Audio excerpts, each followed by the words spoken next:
We all want to be in control. We want to be able to choose the long-term goal over the short-term pleasure. But what if mind control isn't about brute force willpower? What if it's a strategic, learnable skill that you can master by simply understanding how your brain works? Today, we are going to break down the science of how you can use motivation as a tool to control your mind, achieve your goals, and build a life of purpose. To gain control, you first have to understand the two parts of your brain that are in a constant debate. The first is your prefrontal cortex, or PFC. This is your brain's executive center, responsible for higher-level functions like planning, decision-making, and Think of it as the rational, long-term planner in your head. It's the part that tells you to study for the exam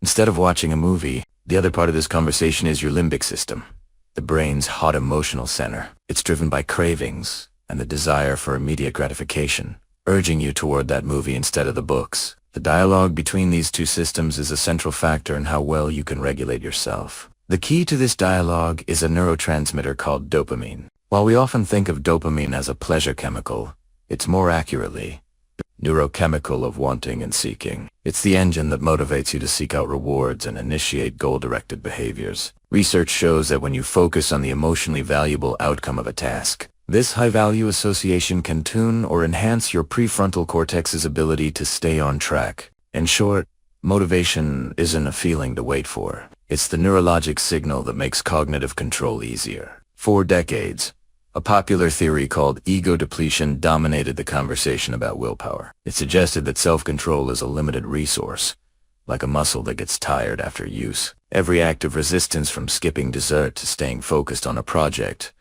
was thought to deplete this finite reserve. The idea was that when your willpower fuel tank ran out, you were more likely to give in to temptation. But modern psychological research tells a different story. Recent large-scale studies have found that the ego depletion effect is statistically indistinguishable from zero. A more modern and empowering view, championed by Stanford researcher Carol Dweck, suggests that your belief about willpower is more important than any physical limit. In her research, people who believed that willpower was a non-finite resource did not show a decline in performance. This suggests that a belief in limited willpower can actually be a self-fulfilling prophecy. Your mindset is not a soft skill.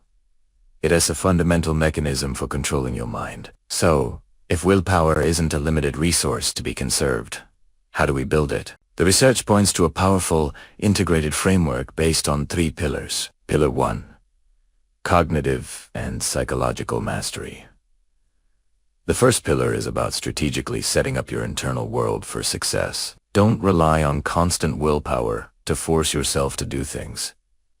Make your desired actions easier. Start with goal-setting theory. A large, daunting goal can quickly lead to feelings of overwhelm. The solution is to break down your long-term goal into small, short-term Each small success, like a daily milestone, provides a frequent burst of dopamine, reinforcing your behavior and making it easier to keep going. Next, tap into your intrinsic motivation. This is the drive that comes from within, fueled by personal values, satisfaction, and a sense of purpose. When your goals are aligned with your values, you'll feel a sense of personal endorsement and be far more likely to persist. A simple technique is to use implementation intention, or IFTIM planning. For example, if I get home from work, then I will immediately put on my workout clothes. This simple act of pre-planning automates the behavior and reduces the need for conscious willpower in the moment. And finally, practice cognitive This powerful technique,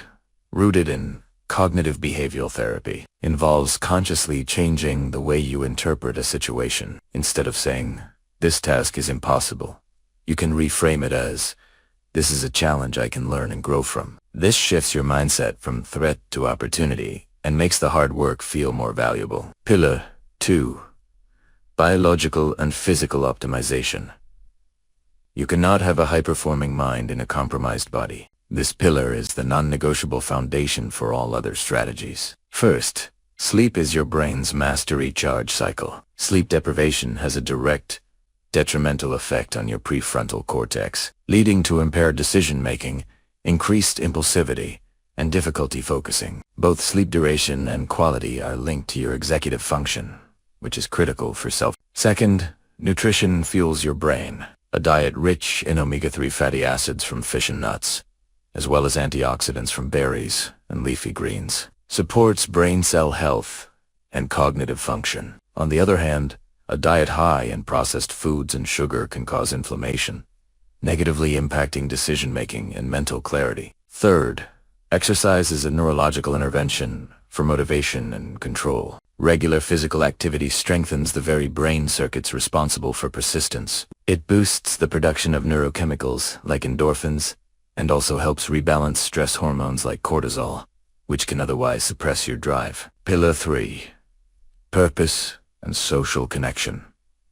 Finally, your drive needs an anchor. A strong sense of purpose provides a stable framework for your long-term goals. When your daily actions are aligned with your core values of fundamental beliefs that guide your life, you are far more likely to stay committed and motivated. This is about connecting your what to your why. And remember, you don't have to do it alone. A strong social support network is a critical protective factor against stress and a powerful tool for rebuilding motivation. Talking with friends, family, or a mentor can lower your physiological stress response and offer new perspectives on your problems. This sense of belongingness is a fundamental human need that helps you remember you're not alone in your struggles. Controlling your mind isn't about winning a daily battle against yourself. It's an integrated, three-phase process of building a system for success. By strategically aligning your psychology, optimizing your biology, and anchoring your drive and purpose and community, you can reduce the need for raw willpower and,